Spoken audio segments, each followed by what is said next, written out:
Looks great.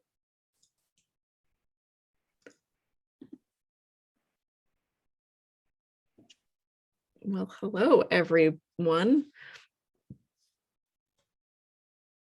All right, and Bonnie, you're all over the admitting and all of that. Okay, super. I'm welcoming everyone and a extra special welcome to non-board members and non-administrators. Thank you.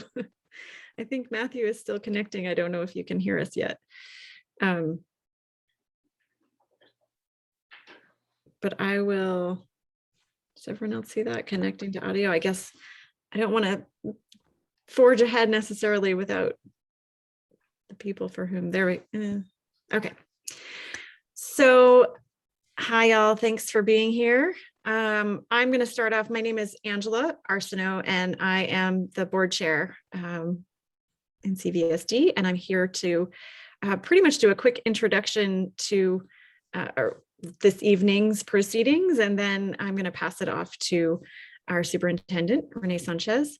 But I want to say thank you again for being here and for your curiosity and whatever led you here. We are excited to hear from you. First, we'll have a pretty brief presentation from Rene about the budget process and some of the factors that go into building a budget. We also have our, what I'm trying to think of, I was going to say finance extraordinaire budget master, Jean Jensen. I'm not sure. You go ahead and pick your title. Super knowledgeable. How's that, Jean Jensen, as well as our finance chair, Kelly Bowen.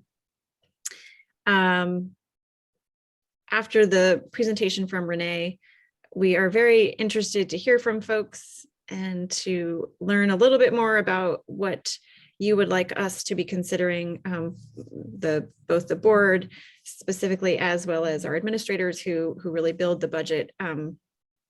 Love to hear from you about your thoughts regarding priorities and specifically budget priorities. So with that, I will pass it off to Superintendent Sanchez. Thank you, Angela. Let me share the screen.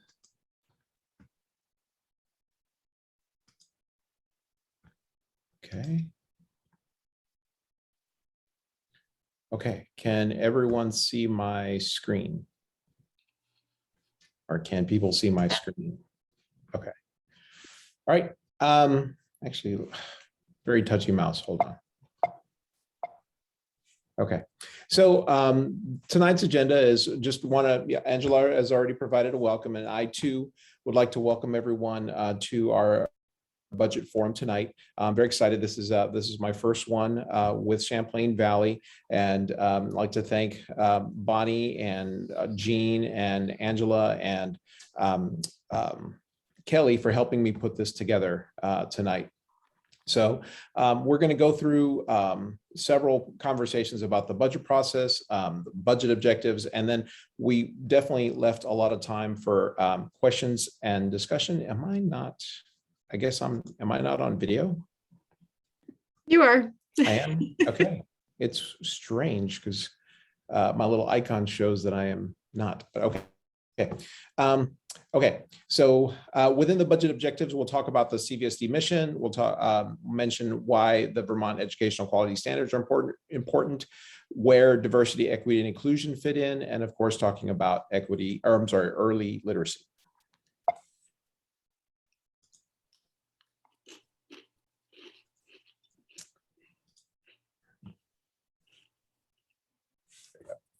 The CVSD mission, which we developed over a decade ago, drives everything that we do. It's our North Star.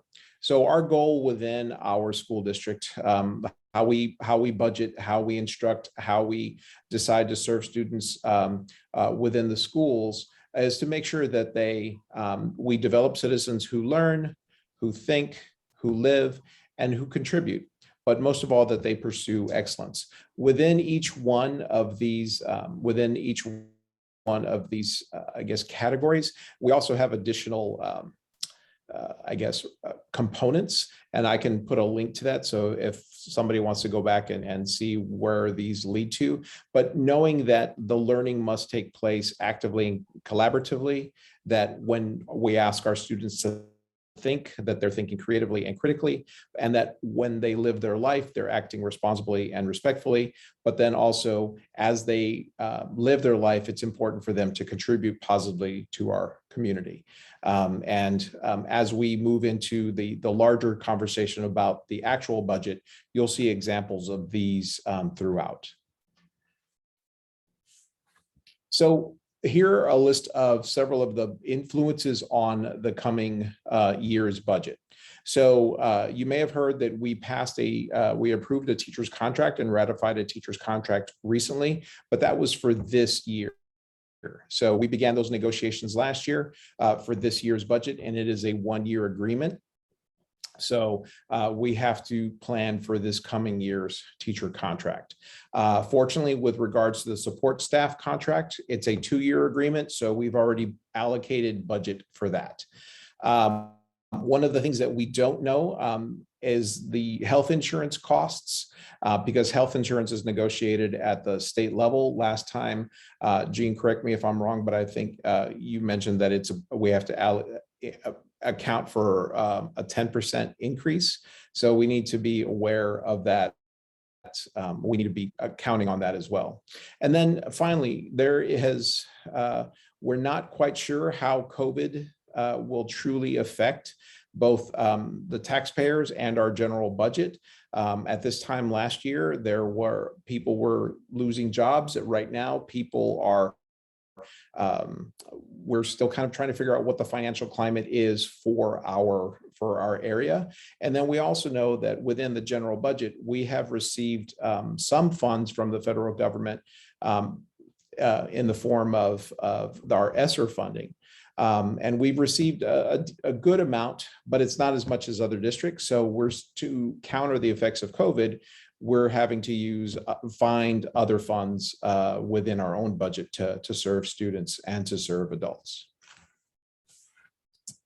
So our budget process steps. So we collect input. This is part of this first step. We collect input from stakeholders, and that includes the community, that includes teachers, principals, and other members of the community. And from there, we set our goals.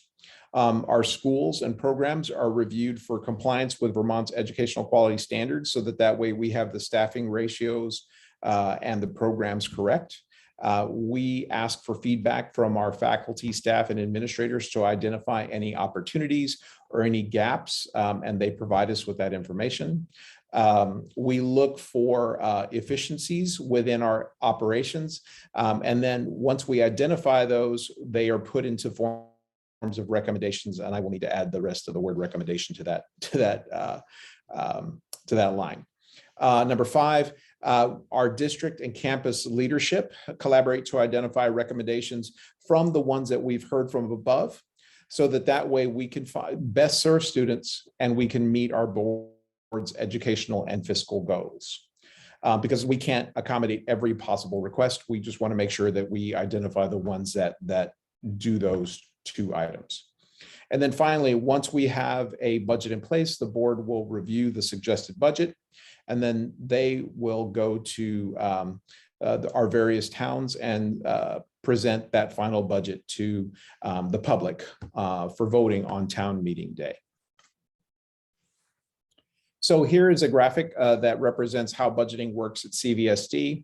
So the school board oversees our fiscal goals and the budget developments. They kind of give us the why of the budget, and our leadership team, as you can see, so the central office leadership team as well as the schools, we figure out how to implement the why. So we come up with the how to implement the why and match it fiscally with the budget that we're able to produce. So our budget objectives every year are going to be making sure that we support the implementation of our North Star, the CVSD's mission, to ensure that our schools meet and exceed the educational quality standards. Along the way, we have to make sure that we are implementing and improving our budget process so that we have sufficient resources for each of the schools, so that that way we can provide a high quality education at a cost that the voting public will approve. We will also make sure that we have meaningful input from both the community and the campus leadership. As you will see later on, that there are additional opportunities to provide feedback to this process.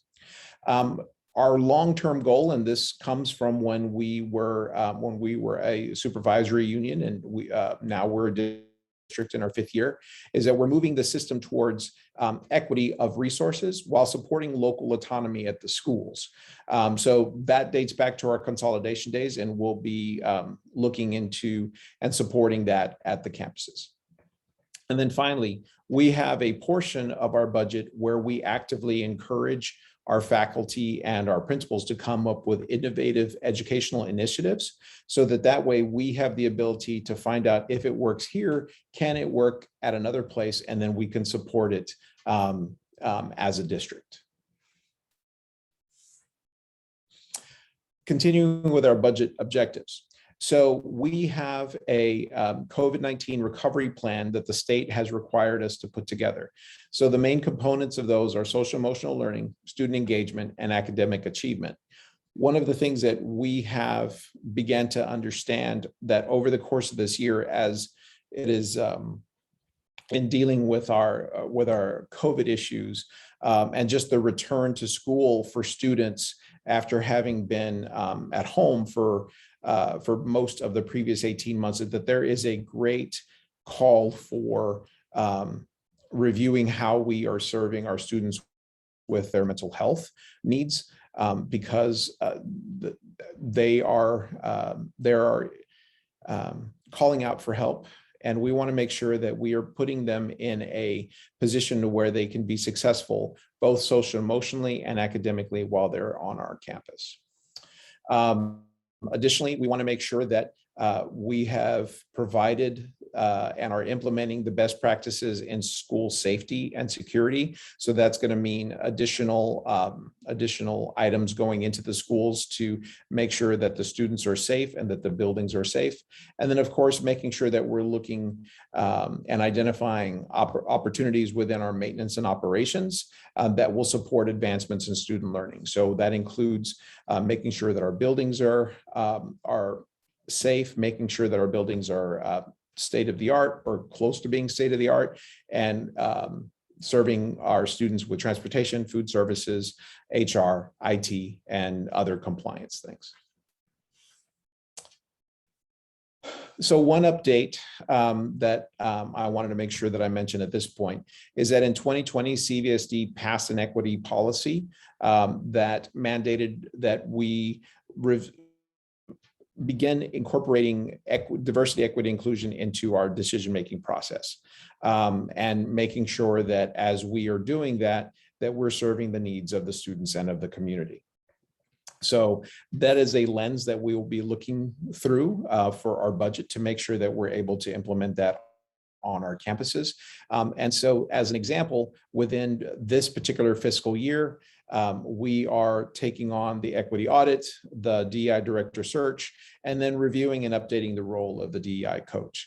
And so that way, those are items that we will continue to expand upon into the next year's budget. This is an example, or this is a graph that shows where our money is being spent when it comes to the different, I guess, pots, if you will, of the programs that are within our school district. So the biggest pots are going to be instructional programs, special education, and instructional support. And so from our budget, this is just a picture of how we're spending the entirety of our budget. So, and that's the culmination of the presentation at this point.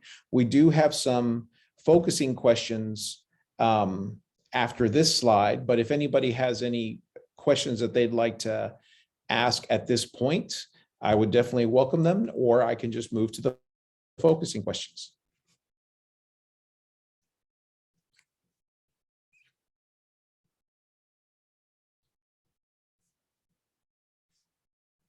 Okay, I will move to the next slide. So we identified these four questions. Some of these questions we carried over from last year. We added one more, the last one, knowing that it has been a very difficult past 19 months, and we want to make sure that we're able to answer any questions that parents may have, caregivers may have, community members may have regarding any kind of issues that have resulted from the academic interruptions. Though we may not be able to answer that today, we want to know how the community is feeling, so that way we can take that into consideration when it comes time for us to allocate funds within our budget. Renee, I'm going to interrupt for just a moment. We did get a question from a participant in our meeting. I don't know if you can see it in the chat, or I'm happy to read it. Yeah, okay. Okay. So what's the difference between special education and instructional support? Thank you, Matthew. So special education is a federally funded program that comes from, we get an allocation from the state of Vermont that comes from the federal government within the IDEA, the Individuals with Disability Education Act. And so that money comes from, that money must be spent on students who are receiving special education services. Instructional support could be any other items that reflect similarly to special education structures in the classroom that can be done through general education. They could also be, it could refer to personnel, it could refer to services that we purchase, like professional development, so that way we make sure that the students the teachers are in the best position to help students. If anybody else would like to continue that answer, they are more than welcome to.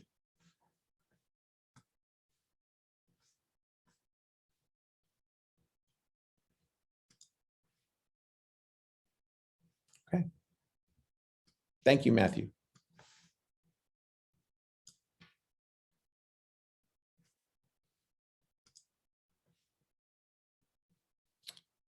Okay.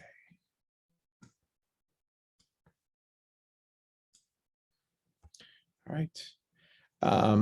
Let's see. Jean, as COO, is there anything else that you'd like to add to the process, or describe, maybe next steps after this?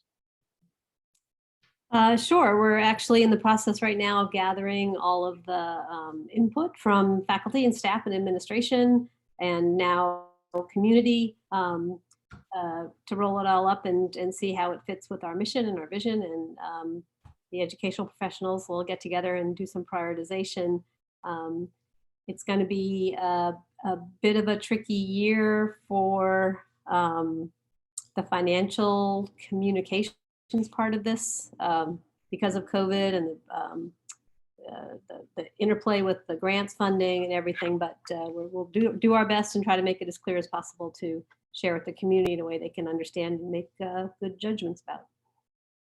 Great. Thank you. Okay, let me get back to the focusing questions.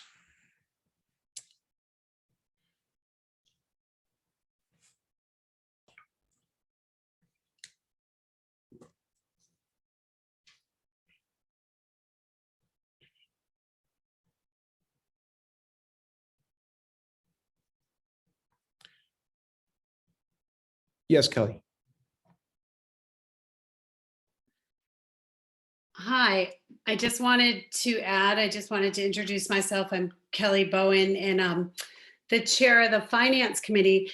And I just wanted to add, I see some members of the public are here, that this portion of the budget process is really just sort of budget introduction that to let the public know that we're beginning the process, that we're, as Jean said, in the middle of seeing sort of the first numbers based on our year-to-year operating procedures.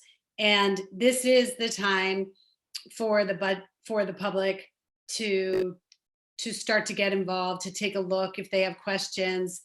Mr. Spitzenagel, I know you had a question. There's more information that'll come in detail about those. You'll see it through posts that Bonnie puts through communications.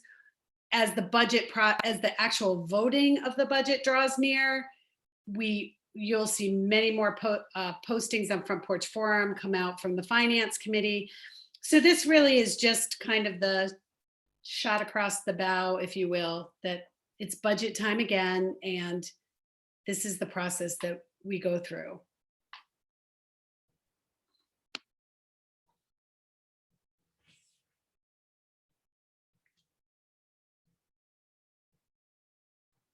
And in addition to that, so right now I am currently scheduling just coffee talks. Still have trying to figure out what to name them, in the different towns around or within our district.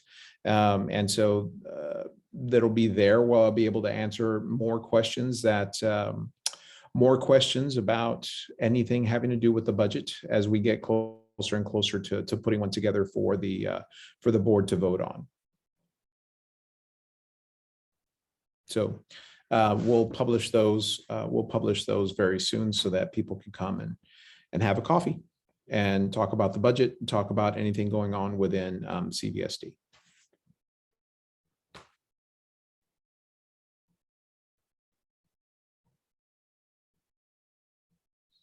Angela.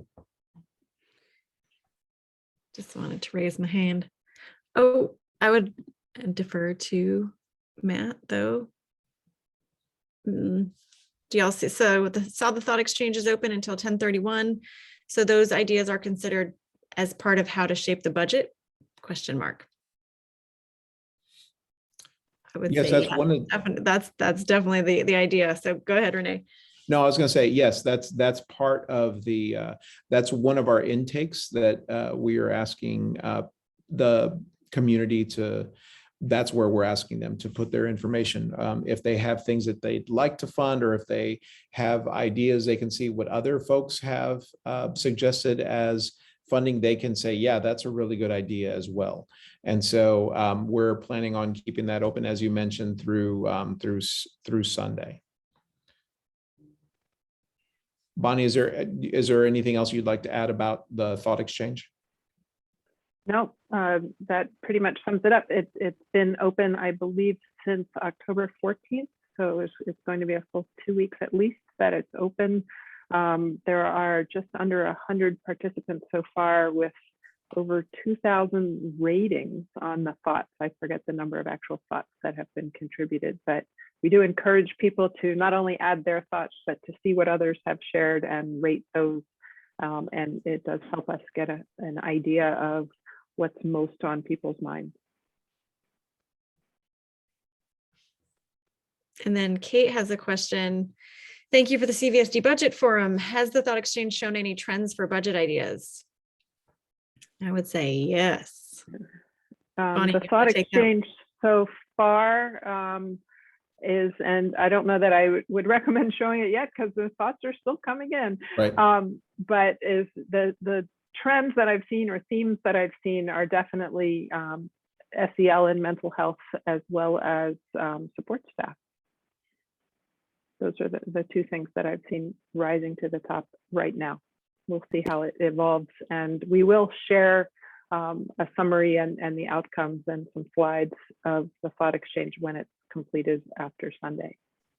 Right. And we changed the question this year a little bit to make sure that, because I guess, Lynn, this was your advice, right? About, because we received the same kind of information about small class sizes, world language, and essential arts and hiring great teachers, so that we know that that was going to be a main topic as always, but we wanted to make sure what are some of the other topics that that people could bring up that we also need to pay attention to. So thank you for that.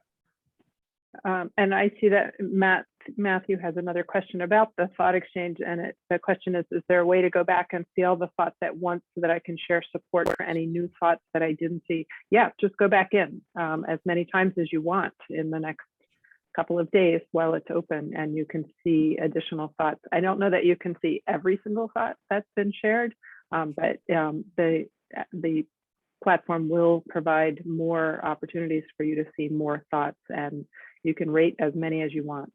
You can stop after you get tired, or you can keep going.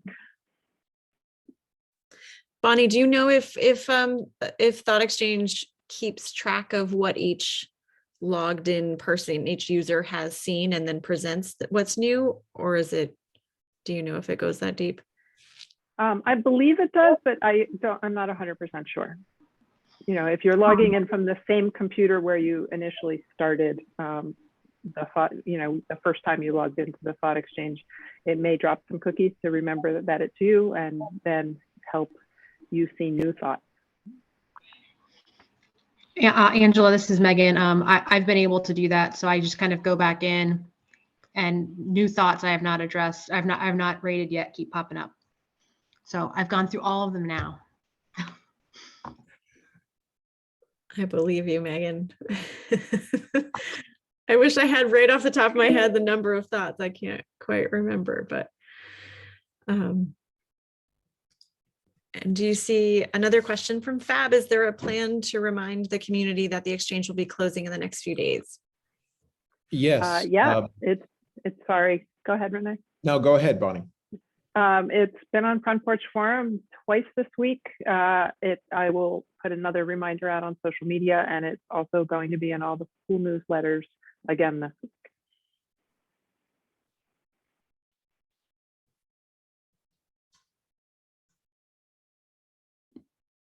If anyone knows of a job where you just become a professional chat moderator, I will apply. It's kind of fun. I want to leave space for others to ask questions. But I actually have a question rolling through my mind that I thought I might put out there. Just wondering if anyone wanted to talk about how ESSER funds do or do not impact the budget and the budget process. I think, what we hear as a news reading public is about these like big sums of money going out to school districts.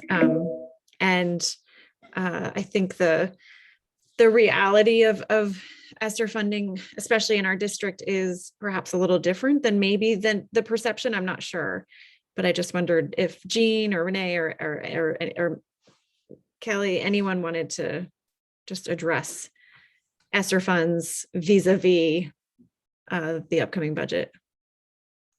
I can start.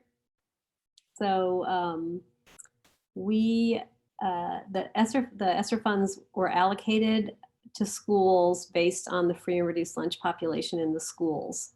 And so because we live in a relatively wealthy district, we got less of those funds than other districts did. In some cases, dramatically less on a per pupil basis. We're a big district. So we have a relatively slim budget for COVID-related recovery, I think that's not the word we use, activities. And Jeff Evans, our curriculum director, is leading the charge to make sure that those funds are used appropriately in the best way, according to stakeholder input, a lot of other important things. There's many school districts you'll hear about have enough funds that they're using them for building upgrades or extra outside school activities for kids, all wonderful things that we would love to participate in as well. But our money has to last 3 years. And right now the budgeting is um, we're really focusing on social emotional learning, mental health, and some catch up for kids who have academic catch up to do this year. So I don't know if someone on the education side would like to say that more eloquently than I did. No, I think you hit it right on the nose, Jean, is that other schools, districts can use that to address deferred maintenance. They can do it. They can use it for other things to kind of counteract things that we have to spend our general education funds on right now. And so since we do not have a large amount, we have to stretch it, and we have large needs because we are one of the largest districts in all of Vermont, and we've got to make sure that we're doing our best to balance all of the mental health needs, the social emotional needs, the academic needs that we know are going to last longer than just 1 year. They're going to last us for sure at least these next 3 years. So we have to be very cognizant of how we spend that money as much as possible on the students themselves, because it's a very finite resource. And I guess I would mention that there is also an opportunity to for community members, and in fact, a requirement for ESSER 3 funds, a federal requirement that that we as a district solicit community input on the spending and budgeting of that pool of money. And there's a form, I believe, on the COVID response page or COVID recovery page, which is linked on the homepage of the CVSD website. There's a link to to a Google form, just like jumping through the hoops, diving into the internet. But that is one way that community members who are here tonight, you know, you got yourself here for this meeting, and we're very grateful for that. And if you haven't had a chance yet to also weigh in on ESSER funds, there is that opportunity does exist and live on our website. And I know there will be other opportunities as well, I imagine, but that's one that's alive right now.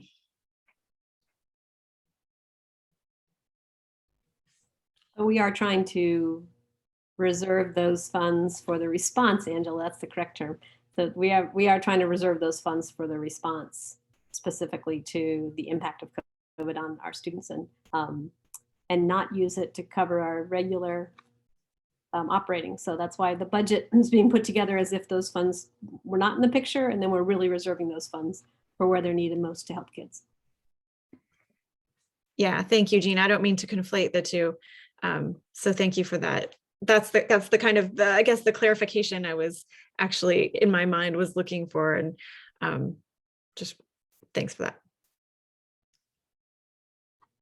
So I'd like to welcome I think Enwood's Phone and Samia Stetson to our event tonight. So if we do have several focus questions that if you would like to think about them and then ask any further questions, please feel free to add it into the chat, and we will address any questions that you may have.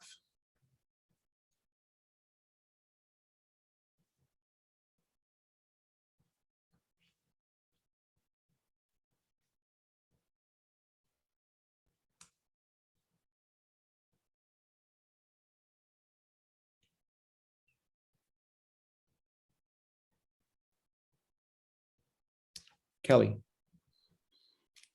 Hi, in my never-ending plug for the Finance Committee and getting word out to the public, I just want to remind people that we do meet as a board on Tuesday, on Tuesday nights, and then we have a Finance Committee meeting on the alternate Tuesday night. So 2 times a month from now until March, you have an opportunity to learn so much about the budget that you may never come back to a school board meeting. But it's all of our meetings are posted on our website. They're advertised in all the school newspapers, via Front Porch Forum, on social media. All of our meetings are open to the public, and the budget for you finance people out there, they're discussed in great fiscal detail. So if you were hoping to get great fiscal detail tonight, again, this is a general overview of the process, but the fiscal detail is available clearly 2 times a month. If you'd like to join us, I invite you to join us. Thank you.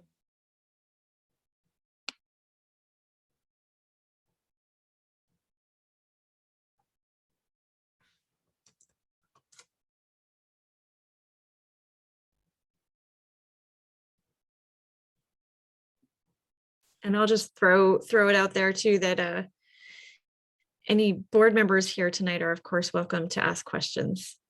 I figured you all knew that, but it's worth saying. The floor is open.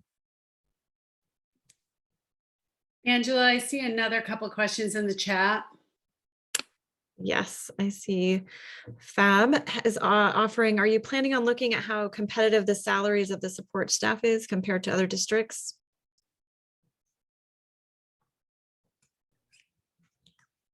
I would just say that kind of work is done during negotiations. We do have a settled support staff contract that covers the fiscal year we are currently budgeting on, so we won't be doing that as part of this budget. So I guess as we were finishing up the negotiations for that, we were looking to see what the percentage increase was from the neighboring districts at the time. So when we are in negotiations, we are looking at what is going on in other districts as well. So thank you, Fab, for that. Matthew, I value our teachers. I also value experiences my kids have had with athletics, both PE as part of the school day and after school athletics. Yes, that's something that we're hoping to continue, and we're having conversations about where transportation fits into that as well. But athletics is a very integral part of the school experience. Having been an athlete myself, and I think a lot of the members in this room have all been athletes as well. It does contribute to the educational experience, and it does help add focus within the classroom, both academically and just kind of executive function like as well. So yeah, we will continue that.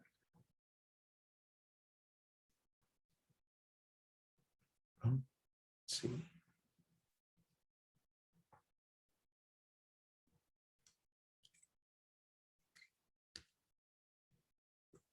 I guess one thing that I would add, and is that just this week we went around to all of our campuses, and we held meetings where we listened to, and it kind of goes back to this screen.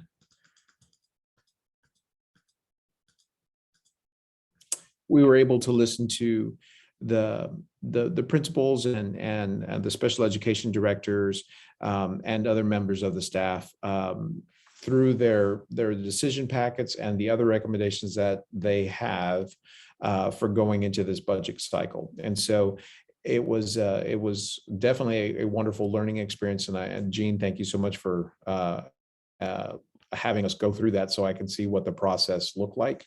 And we have really, really good discussions about what we are capable of and what we could potentially do in the future, because we do have to weigh enrollment, we have to weigh tax rates, we have to weigh a lot of the factors that we mentioned earlier as well. So it was just great to hear schools advocating for needs that they have. Rene, do you see the Matthew's follow-up?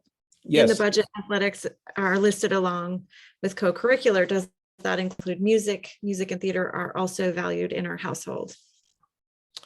Yes, it does. And we do have some guidelines that there is expectation that the essential arts, of which music and theater and art are they need to take place on the campuses.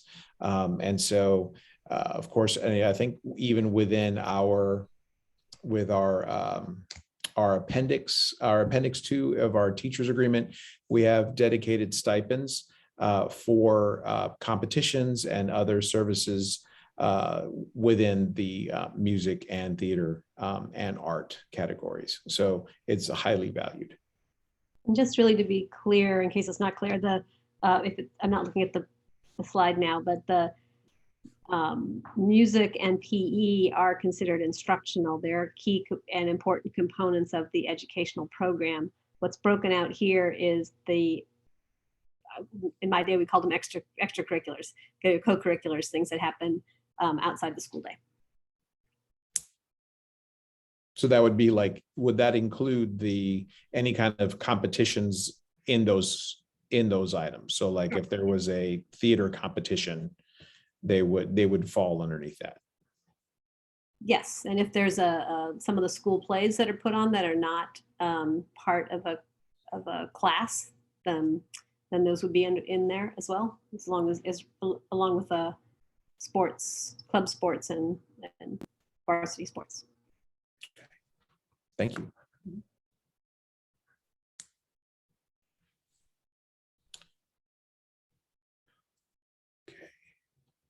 Thank you, Jessica Mason and Vicki Nelson for joining. We have some, we do have several focusing questions that if you'd like to review them and then give any feedback, we'd appreciate that. And then we also have our thought exchange that is open through this Sunday. So if you have the opportunity to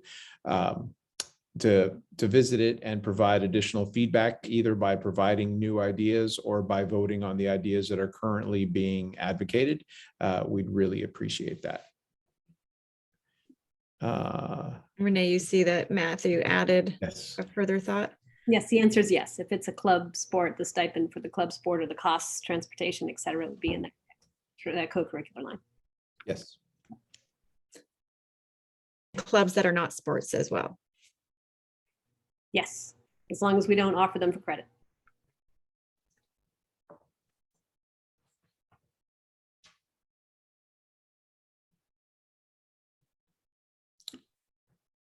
Okay. Let's see.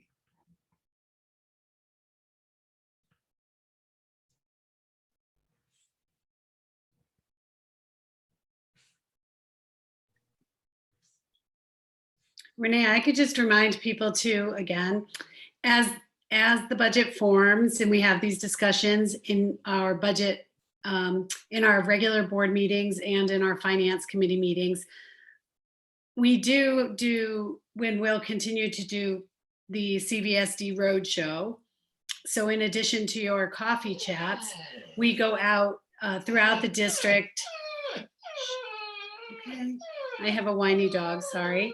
We go out throughout the district and we meet with people and our select board meetings and our town hall meetings. And so there's a number of opportunities to meet with the board and learn about the budget.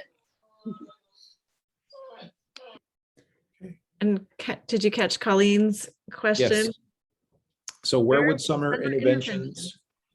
I'm sorry, where would summer You're interventions? taking my job, Renee. Oh, I'm sorry. I know. Go ahead, Angela. No, it's okay. I'm just for some reason having way too much fun reading questions in the chat. No, do it, please. Okay. Reader/viewer/board member Colleen says, where would summer interventions and camps come into the budget? So there are multiple places where they would come in. So one, there is the kind of traditional camps that we would have, summer school, those would already have they would have a line item that they would come out of. We also have extended year services that would come out of our special education budgets. But we also have money from ESSER that we would design specifically these summer interventions and camps based on the needs of students coming from whether it's their educational support teams or their multi-tiered systems of support recommendations.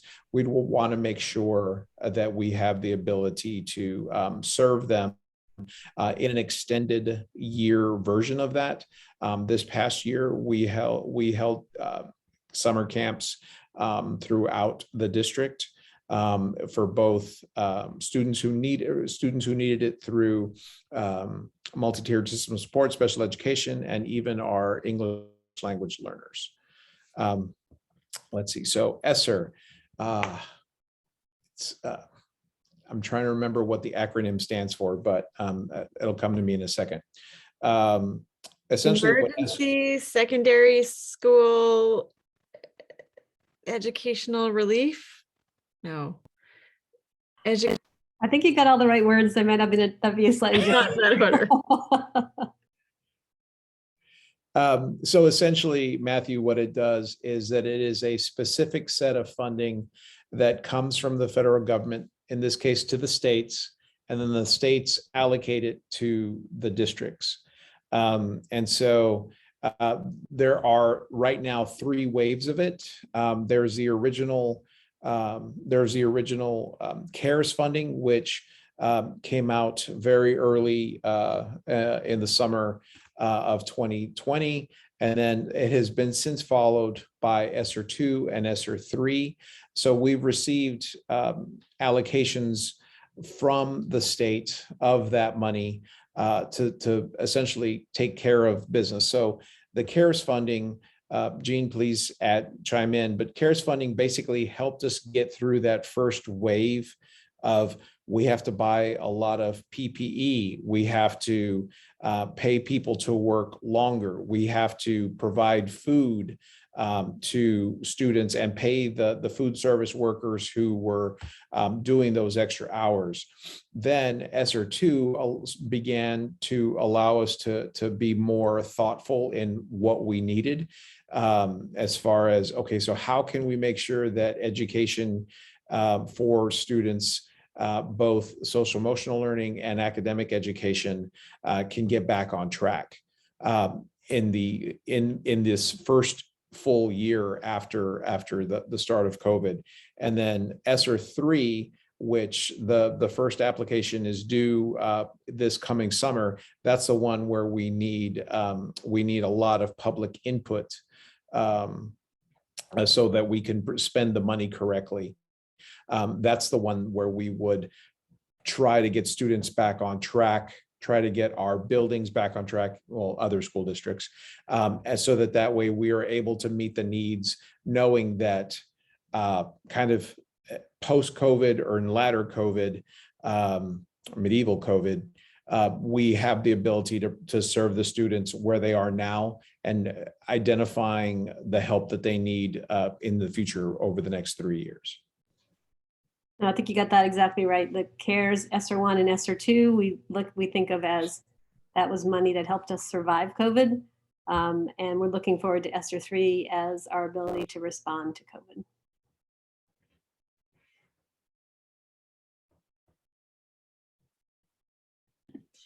And Vicky's offering that CVU had amazing offerings last summer available for all students. It would be helpful to offer something similar at the K-8 schools. So we will definitely take that recommendation back, Vicky. I know that CVU had a lot of different offerings, including credit recovery, credit advancement, but then they also had other things that people wanted to teach and be able to share with students. And it was an amazing array of offerings. And so that would be something that we could definitely ask our K-8s if they're interested or if they have the wherewithal to be able to do that this summer. So thank you for that.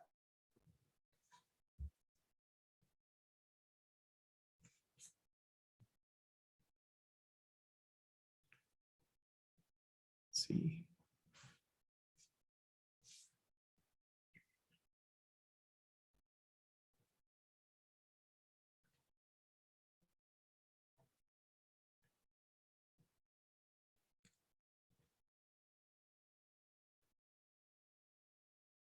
So I guess I could ask a question, and this would be of any board members that if they would like to expand upon, I guess, the latter part of the process, maybe I guess you talked about the road show, Kelly, but what does that, I guess, what does that entail as far as, we come with a budget and then there's the tying of board priorities to it, but how does that look in the process? I mean, I have a pretty good idea, but I want to make sure that for our audience at home that they understand what the process looks like. Sure. I can start, and then Jean, you can add in while my dog chimes in. But as we develop the budget and the numbers become more clear, we essentially it's an education tour. We go out and we discuss what does special ed mean? What are the programs that are going to be funded? What does it look like from last year? What is the bond? What are the questions? So we start to talk more specifically about what the ballot is going to look like. Sorry. All right, Jean, take it from me. I'm kicking the dog outside. No, I think Kelly and I have done this for a while together, but so the board has a lot of deep diving on deep numbers and a lot of questions so that they can, questions of administration. Administration brings forward a budget that we support. So what Rene supports, he will bring forward and say, this is what I need in order to provide, to meet our mission. And we have a lot of back and forth, a lot of number crunching, a lot of clarification.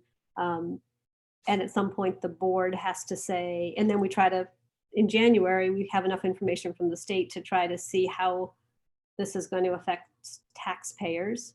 We have some difficult decisions in January where the board has to decide, it's a balance, meeting our mission in rigorous and exciting ways at a price that the taxpayers can afford. The board comes up with a compromise position that they can support. And then we spend February really taking the numbers to a level that can be understood so that voters can make informed decisions. And as Kelly says, at that point, it becomes really important. The boards, not only are they selling their budget, but as members of the community, they know the questions that are being asked and they help put it in context that makes sense to the community so that it's not, a 9-digit code that went up by 3.25%. It's a matter of, this is what the budget will deliver for the kids in our community. And that's a really important role of the board, not only to make a decision about what's best and what they will ask the taxpayers to support, but to put it in a context that is makes sense to people so they can make an informed decision.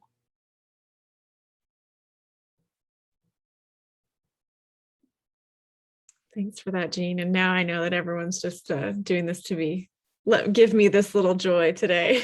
There's another question in the chat. Colleen, coming through for me. Where does school facilities improvements come into the budget? For example, maintenance versus improvements and capital plans. So what we primarily focus on, and I know Colleen knows this very well, but I will articulate it and you can help me, Colleen, if I'm not answering the way you would like the answer to come out. But our operations and maintenance staff, the amazing men and women who keep the buildings clean and safe and take care of the kids every day, that is all in the operations budget. And so it's part of that pie chart that you saw. Another part of that pie chart that you saw is debt. Up at the top there, you can see the debt service. So when we recommend to the board that we may have facilities improvements that can't be managed within the O&M budget, we may need to go for a bond, and that's usually a 20-year debt service, and that goes into that slice on the debt service. So that debt service is in here too. So for instance, a couple of years ago, we went for a $6 million bond. The $6 million is not in the pie chart. The principal and interest payments on the $6 million is in the pie chart. So we primarily will focus on the $90 million that the circle represents. We will also be discussing whether or not, or discussing the 5-year outlook on the bigger capital projects that we need across our 6 buildings, and discussing as a group if it's time to ask the community to support another bond. And that would be a separate article. Is that where you were heading, Colleen? That was perfect. Thank you.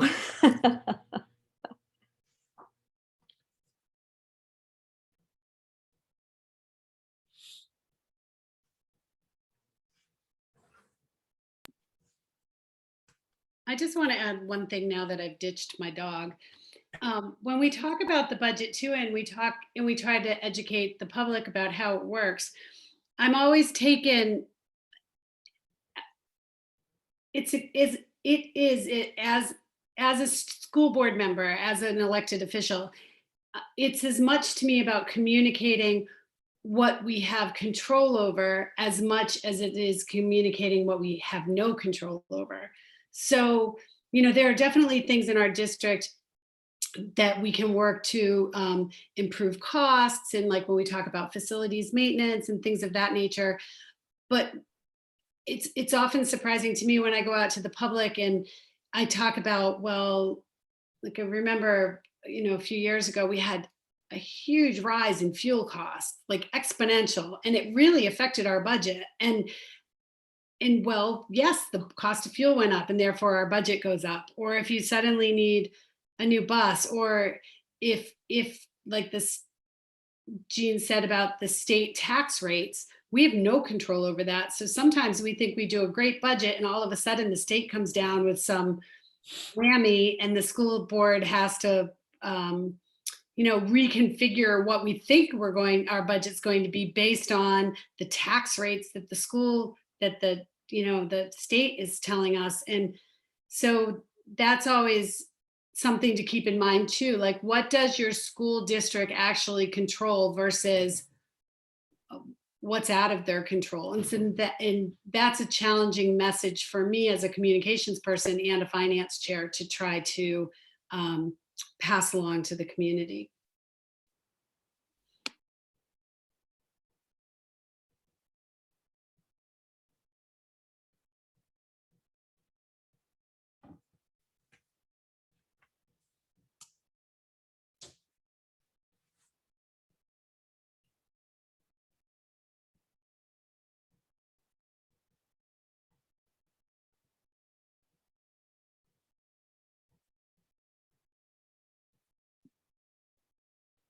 Okay, I'll also say that this is more questions in a budget forum than I think we've ever gotten. So I'm really happy to see that. It's the magic of the chat. Right.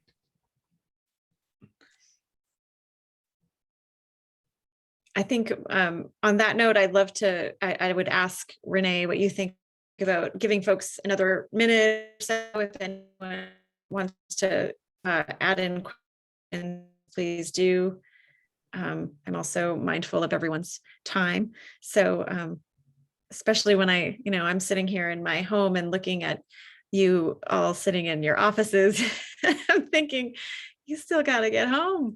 So I do want everyone to feel very welcome to add additional questions. We can take another little bit here, another 30 seconds or something, not to put a timer on anyone, but yeah. Thank you, Angela. I think you're right that, if there are any final questions please post them to the chat. If not, we can post this presentation on our website, and we can include my email address so that people they can reach out to me, and I can either answer their question or I can get them the answer to that question. And then I'd also really like to thank everybody for coming out tonight and supporting us as we're trying to launch this year's budget season, knowing that there's a lot of work for us to do, and making sure that we're looking after our students, looking after our teachers and all of our staff, and serving the community as best as we can in these times.